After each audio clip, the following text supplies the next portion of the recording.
కష్టాల్లో ఉన్నవారికి అండగా నిలవడమే కాకుండా మానవత్వం చాటుకుంటూ అందరికీ ఆదర్శంగా నిలుస్తున్నారు AP deputy CM Pawan Kalyan. హీరోగా ఒకవైపు సినిమాలు చేస్తూనే మరొక వైపు డిప్యూటీ సీఎంగా బాధ్యతలు నిర్వర్తిస్తూ ముందుకు వెళ్తున్నారు పవన్. ఈ క్రమంలోనే ఇప్పటికే ఎంతో మందికి ఆర్థికంగా కూడా అండగా నిలిచిన పవన్ కళ్యాణ్ ఇప్పుడు చిన్నారి అభిమాని కోరిక తీర్చి అందరి ప్రశంసలు పొందుతున్నారు. అంతేకాదు ఆ చిన్నారి అభిమాని కుటుంబంపై వరాల జల్లు కురిపించి అందరినీ షాక్ చేశారు. వరంగల్ జిల్లా హన్మకొండ 4C కాలనీకి చెందిన నిరంజన్ అనే ఒక చిన్నారి అభిమాని గత కొంతకాలంగా అనారోగ్య సమస్యతో బాధపడుతున్నారు.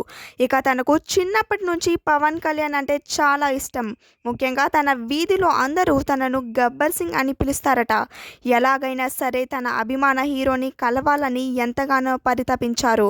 అయితే ఈ విషయాన్ని కుటుంబ సభ్యులు జనసేన నాయకుల ద్వారా పవన్ కళ్యాణ్కు చేరవేశారు. స్పందించిన పవన్ కళ్యాణ్ చిన్నారి అభిమానిని కలిసి ఆ అభిమాని కోరికను నెరవేర్చారు. పవన్ కళ్యాణ్ ఆ అభిమానిని కలవడమే కాకుండా నిరంజన్ ఆరోగ్య పరిస్థితిని అడిగి తెలుసుకున్నారు. ఇక కష్టాల్లో ఉన్న ఆ కుటుంబానికి తాను అండగా నిలుస్తానని హామీ ఇచ్చారు.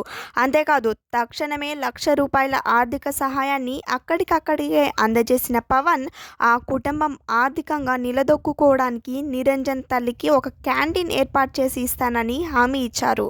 అంతేకాదు నిరంజన్ సోదరి చదువుకు అయ్యే పూర్తి ఖర్చును తానే భరిస్తానని కూడా తెలిపారు. మొత్తానికైతే పవన్ కళ్యాణ్ ఆ అభిమానిని చూడడమే కాకుండా ఆ కుటుంబానికి అండగా నిలవడం చూసి ఆ కుటుంబ సభ్యులు కన్నీటి పర్యంతం అవుతూ పవన్ కళ్యాణ్కి కృతజ్ఞతలు చెప్పుకున్నారు.